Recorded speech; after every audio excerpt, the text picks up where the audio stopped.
আজকের লেসনে আমরা ফটো এডিটিংয়ের আরও একটি নতুন প্রজেক্ট দেখব, যে প্রজেক্টটি হচ্ছে যে ইয়েলো টিথকে আমরা কিভাবে হোয়াইট করতে পারি। এটাও কিন্তু আমরা মার্কেট প্লেসে আমাদের ফটো এডিটিংয়ের যে সার্ভিস, সেই সার্ভিসের মধ্যে ইনক্লুড করতে পারি।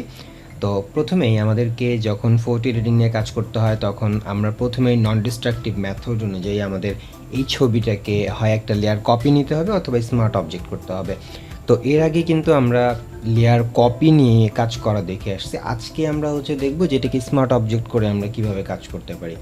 তো এটাকে স্মার্ট অবজেক্ট করার জন্য সিম্পল, আপনি যদি এটার উপরে মাউসের রাইট ক্লিক করেন তাহলে দেখবেন যে এখানে কনভার্ট টু স্মার্ট অবজেক্ট নামে একটা অপশন আছে। সো এই কনভার্ট টু স্মার্ট অবজেক্টে ক্লিক করলে এটা এখন একটা স্মার্ট অবজেক্টে কনভার্ট হয়ে যাবে। সো যখন এটা আমাদের স্মার্ট অবজেক্টে কনভার্ট হয়ে গেল, এবার আমাদের কাজ হবে আমরা এই ইমেজের মধ্যে এই যে এই টিথগুলোকে আমরা সিলেক্ট করব। সো এটাকে সিলেক্ট করার জন্য আমরা ব্যবহার করতে পারি আমাদের অবজেক্ট সিলেকশন টুল কিংবা কুইক সিলেকশন টুল কিংবা অন্য যে কোনো সিলেকশন টুল ব্যবহার করে আমরা এটাকে সিলেক্ট করতে পারি। তো কুইক সিলেকশন টুলটা যেহেতু সব ভার্সনে অ্যাভেলেবেল আছে, জন্য আমরা কুইক সিলেকশন টুলটাকে ব্যবহার করছি এবং আমাদের এই যে সিলেকশনের যে সার্কেলটা আছে, অর্থাৎ যে ব্রাশটা আছে, সেটাকে আমরা চাইলে ছোট করতে পারি। ছোট করার জন্য আমরা থার্ড ব্র্যাকেটের যে ওপেন প্রথম যেটা, সেটাকে আমরা ব্যবহার করলে এটা ছোট হবে, অথবা আমরা এখান থেকেও কিন্তু এটাকে ছোট করে ফেলতে পারি। সাইজটাকে আমরা এখান থেকে ছোট বা বড় করতে পারবো। তো এরপরে আমরা এই এতটুকু জায়গাকে সিম্পল সিলেক্ট করব। দেখেন আমাদের যতটুকু অংশের মধ্যে টিথ আছে ততটুকু অংশ আমরা সিলেক্ট করব। যেখানে আমাদের ব্রাশটাকে ছোট করতে হবে আমরা সেখানে ছোট করব। তো এতটুকু অংশ যদি আমরা সিলেক্ট করে ফেলি তাহলেই কিন্তু আমরা আমাদের যে ইফেক্ট, সেই ইফেক্ট আমরা অ্যাপ্লাই করে ফেলতে পারবো আর কি। তো যাই হোক, আমি এখানে যে টিথ, সেই টিথটাকে আমরা সিলেক্ট করে নিলাম। এরপরে আমাদেরকে যেটা করতে হবে, এটার একটা কপি নিতে হবে। তো লেয়ার কপি নেওয়ার জন্য সাধারণত আমাদের শর্টকাট কমান্ড হচ্ছে Ctrl+J। তো আমি Ctrl+J প্রেস করলে এই যে সিলেক্টেড এরিয়া, এই এরিয়াটা আমার কপি হয়ে যাবে।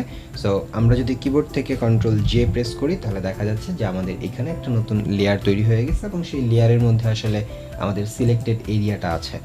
ওকে, তো এরপর আমাদেরকে যেটা করতে হবে, সেকেন্ড স্টেপে আমরা চলে যাব নিচের দিকে। এই যে লেয়ার সেকশনের একদম নিচের দিকে বেশ কিছু অপশন আছে, তার মধ্যে আমাদের এখানে অ্যাডজাস্টমেন্ট লেয়ার নামে একটা অপশন আছে। তো এই অ্যাডজাস্টমেন্ট লেয়ার যেটা, এফেক্টসের পরে আমাদের লেয়ার মাস্ক, তারপরেই অ্যাডজাস্টমেন্ট লেয়ারের আইকন। সো এখানে যদি আমরা ক্লিক করি তাহলে এখানে অনেকগুলো অ্যাডজাস্টমেন্ট লেয়ার আসবে। তার মধ্যে আমাদেরকে ব্যবহার করতে হবে হিউ অ্যান্ড স্যাচুরেশন।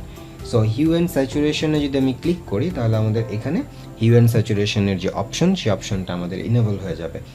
এখন আমরা এখানে যেটা করব সেটা প্রথমেই যে মাস্টার অপশনটা সিলেক্ট করা আছে সেটাকে আমাদের পরিবর্তন করে ইয়েলোস করে দিতে হবে। যেহেতু দাঁত ইয়েলো, সো ইয়েলো কালারটাকে আমি হোয়াইটে কনভার্ট করব, এই জন্য সিলেক্ট করে নেব ইয়েলো, যে ইয়েলো থেকে হোয়াইটে যাবে। এরপরে আমাদের এই যে নিচের দিকে একটা অপশন আছে, এটার নাম আমরা ক্লিপিং বলি এটাকে। তো এটা করলে কি হবে, আমাদের যে লেয়ারটা আমরা কপি করলাম সেটার মধ্যে ইফেক্টটা পড়বে, এমনি মেইন ইমেজে কোনো ইফেক্ট পড়বে না। তো আমি এখানে এটাকে ক্লিক করে নিলাম এবং এরপরে স্যাচুরেশন যেটা আছে, এই স্যাচুরেশনটাকে আমি যদি কমাই বা বাড়াই তাহলে দেখবেন যে পরিবর্তন দেখা যাচ্ছে। তো এই স্যাচুরেশনটাকে আমি একদম -100 করে দিব এবং এরপরে লাইটনেস যেটা আছে, লাইটনেসটাকে আমরা একদম +100 করে দিব। দ্যাট মিনস স্যাচুরেশনটা একদম লেফটে সর্বোচ্চ চলে যাবে এবং লাইটনেসটা রাইটে সর্বোচ্চ চলে যাবে। তাহলে কিন্তু আমরা এখানে ডিফারেন্সটা দেখতে পাচ্ছি।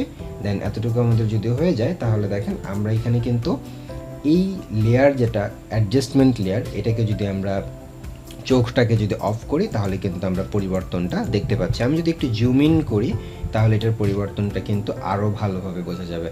আমি জাস্ট অ্যাডজাস্টমেন্ট লেয়ারের যে চোখ, সেটাকে অফ করে দিলেই আমরা আগের অবস্থাটা দেখতে পাচ্ছি, যেখানে এই টিথগুলো একেবারেই ইয়েলো ছিল, অ্যান্ড দেন আমরা এটাকে হোয়াইট করে ফেলতে পারলাম।